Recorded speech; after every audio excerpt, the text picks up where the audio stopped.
প্রথমেই জানিয়ে দিব, জামায়াতের আমিরকে ফাঁসাতে গিয়ে ধরা খেল তারেক রহমান। ডিবির অভিযানে বঙ্গভবনের কর্মকর্তা আটক। জিজ্ঞাসাবাদে বের হয়ে আসলো চাঞ্চল্যকর তথ্য, ফেঁসে গেল তারেক রহমান। এবার বিএনপির সাথে গোপন সমঝোতা শেখ হাসিনার। বিএনপি সরকার গঠন করলে ফিরবেন দেশে। ভারতের সংবাদ মাধ্যমে চাঞ্চল্যকর তথ্য ফাঁস। এবং সবশেষে দেখবেন, জিজ্ঞাসাবাদে হাদি হত্যার মাস্টারমাইন্ড সম্পর্কে চাঞ্চল্যকর তথ্য ফাঁস, যে তথ্য নতুন করে নাড়িয়ে দেবে দেশের ক্ষমতার কেন্দ্র। এতক্ষণ শুনছিলেন সংবাদ শিরোনাম, এখন থাকছে বিস্তারিত। সোশ্যাল মিডিয়া উত্তপ্ত। দেশের অন্যতম শীর্ষ নেতা আমিরে জামাল ডাক্তার শফিকুর রহমানকে ভার্চুয়ালি শুলে চড়ানো হলো। অভিযোগ কি? তার ভেরিফাইড টুইটার অ্যাকাউন্ট থেকে ইংরেজিতে একটি পোস্ট দেওয়া হয়েছে। বাংলা করলে যার অর্থ দাঁড়ায়, যেসব নারী ঘর থেকে বের হয়ে কাজে যায় তারা নাকি পতিতা। একজন জাতীয় নেতার অ্যাকাউন্ট থেকে এমন কথা, মুহূর্তের মধ্যেই তোলপাড় শুরু হলো। অনলাইন থেকে প্রতিবাদ গড়ালো রাজপথে। পোস্ট আসার সঙ্গে সঙ্গেই বিএনপি এবং ছাত্রদল যেন আগে থেকেই রেডি ছিল। তারা সারা দেশে কর্মসূচি দিয়ে দিল। তাদের দাবি, ডাক্তার শফিক নারী বিদ্বেষী, তাকে বয়কট করতে হবে, তাকে ক্ষমা চাইতে হবে। তারা সত্যতা যাচাই করার কোনো প্রয়োজন মনে করল না, যেন তারা এই সুযোগটির অপেক্ষাতেই ছিল। কিন্তু প্রবাদ আছে, চোরের 10 দিন, গৃহস্থের 1 দিন। আজ সেই একদিন এসেছে। সব ক্লিয়ার, জলের মতো পরিষ্কার। অপবাদ দিয়ে পার পাওয়া গেল না। 24 ঘন্টার মধ্যে আজ জামায়াতের মিডিয়া বিভাগ এক জরুরি সংবাদ সম্মেলন ডাকে। সেখানে কোনো রাজনৈতিক ভাষণ দেওয়া হয়নি, সেখানে দেওয়া হয়েছে টেকনিক্যাল প্রমাণ। জামায়াতে ইসলামীর আইটি এক্সপার্টরা লাইভ দেখিয়ে দিয়েছেন আমিরে জামায়াতের অ্যাকাউন্টটি হ্যাক করা হয়েছিল, এবং হ্যাকটা কোনো সাধারণ হ্যাকার করেনি। এর মধ্যেই সামনে চলে আসলো ঘটনার আসল রহস্য। আটক করা হয়েছে বঙ্গভবনের সহকারী প্রোগ্রামারকে, আর জিজ্ঞাসাবাদে যা বের হয়ে আসছে তাতে করে তারেক রহমানের মাথায় হাত। জামায়াতে ইসলামীর আমির ডাক্তার শফিকুর রহমানের এক্স অ্যাকাউন্ট হ্যাকের ঘটনায় বঙ্গভবনের সহকারী প্রোগ্রামার মোহাম্মদ সারোয়ারে আলমকে আটক করেছে ঢাকা মহানগর পুলিশের গোয়েন্দা শাখা। তার মোবাইল ও ল্যাপটপ জব্দ করা হয়েছে। এগুলো খতিয়ে দেখা হচ্ছে। এর পেছনে রয়েছে রাষ্ট্রের সর্বোচ্চ দপ্তরের হাত। সংবাদ সম্মেলনে জামায়াতের আইটি সেল সরাসরি আমিরে জামায়াতের মেইলে প্রবেশ করে দেখিয়েছে। সেখানে দেখা যায় একটি ফিশিং লিঙ্ক পাঠানো হয়েছিল। খুব শক্তিশালী ভাইরাস বা ম্যালওয়্যার ব্যবহার করে পরিকল্পিতভাবে দীর্ঘদিনের প্রচেষ্টায় এই অ্যাক্সেস নেওয়া হয়েছে। যারা বলছিল এত দ্রুত রিকভার করা সম্ভব না, তাদের মুখে ছাই দিয়ে আইটি টিম দেখিয়েছে কিভাবে নিয়ন্ত্রণ সরিয়ে আবার অ্যাডমিন প্যানেল উন্মুক্ত করে দেওয়া হয়েছিল। আজকের সবচেয়ে ভয়ঙ্কর পার্ট এবং শকিং পার্টটা কোথা থেকে করা হয়েছে জানেন? জামায়াতের আইটি সেল প্রমাণ করেছে এই ফিশিং লিঙ্ক এসেছে খোদ রাষ্ট্রপতির কার্যালয় থেকে। রাষ্ট্রপতি শাহাবুদ্দিন চুপ্পুর অ্যাসিস্ট্যান্ট প্রোগ্রামার সারোয়ারের অফিসিয়াল মেইল অ্যাড্রেস ব্যবহার করে এই ভাইরাস পাঠানো হয়েছিল। শুধু মেইল নয়, হ্যাকাররা যে নতুন ডিভাইসের আইপি অ্যাড্রেস ব্যবহার করে ওই অশ্লীল পোস্টটি দিয়েছিল, জামায়াতের পিআর টিম সেটাও ট্রেস করে ফেলেছে। বোঝাই যাচ্ছে এটি একটি রাষ্ট্রীয় ষড়যন্ত্র, রাষ্ট্রের সর্বোচ্চ মহলের ষড়যন্ত্র। এর চেয়ে নিচু কাজ আর কি হতে পারে? নিজেদের খনন করা কূপে আজ নিজেরাই পড়ল এই জাতীয়তাবাদী স্যাবোটেজ দল। সবচেয়ে ইন্টারেস্টিং পয়েন্ট হলো সেই স্ক্রিনশট। যে স্ক্রিনশটটি ভাইরাল হলো, ভালো করে খেয়াল করুন। সেখানে দেখা যাচ্ছে পোস্ট দেওয়ার সময়টা মাত্র 1 মিনিট। এর মানে কি? এর মানে হলো হ্যাকার গ্রুপ এই পোস্টটি দিয়েছিলই মাত্র স্ক্রিনশট নেওয়ার জন্য।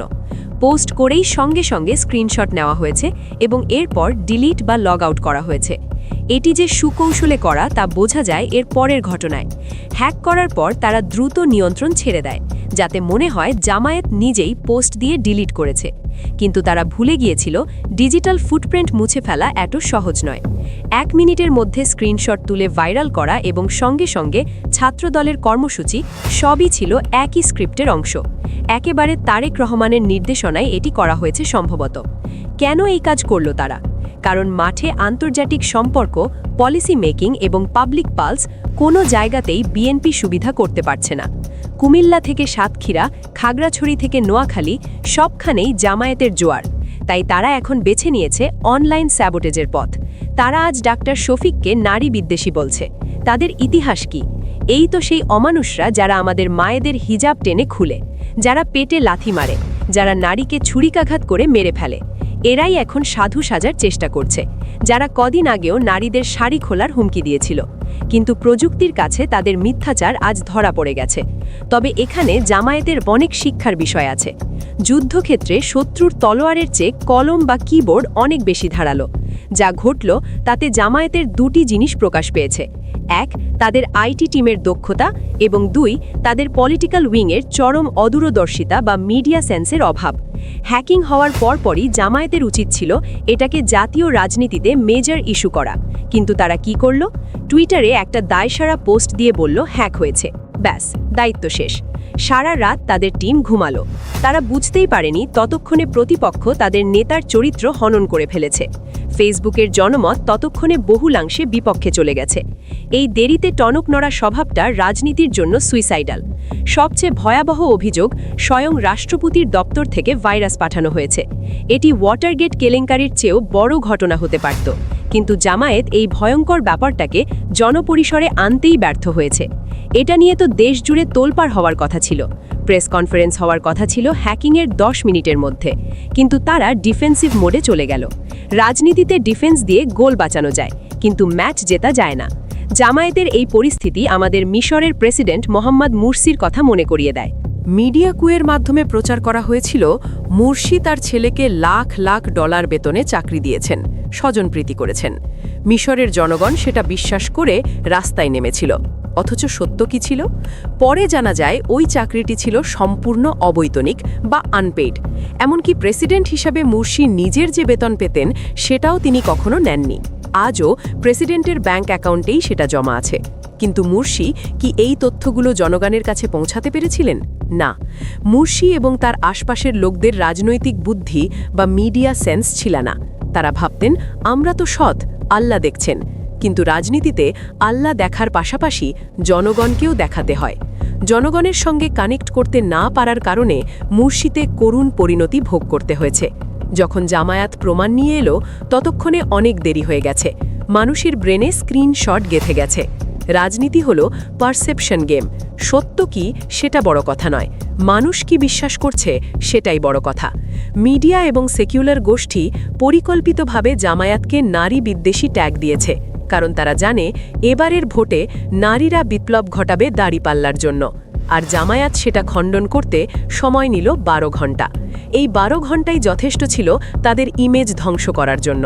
মিডিয়ার পক্ষপাতিত্ব লক্ষণীয়। যখন ভুয়া পোস্ট এলো তখন সব মিডিয়া ব্রেকিং নিউজ দিল, আর যখন জামায়াত প্রমাণ করল এটা হ্যাকিং এবং রাষ্ট্রপতির অফিস জড়িত, তখন মিডিয়া অনেকটা চুপ। সেই হাইপ আর নেই। জামায়াতকে বুঝতে হবে এই মিডিয়া তাদের বন্ধু নয়। তাদের নিজস্ব মিডিয়া সেল এবং অল্টারনেটিভ প্ল্যাটফর্ম যদি শক্তিশালী না হয় তবে তারা মিডিয়া ট্রায়ালের শিকার হবে। জামায়াতের উচিত ক্ষমতায় যাওয়ার আগেই এই উইকনেস বা দুর্বলতাগুলোতে নজর দেওয়া।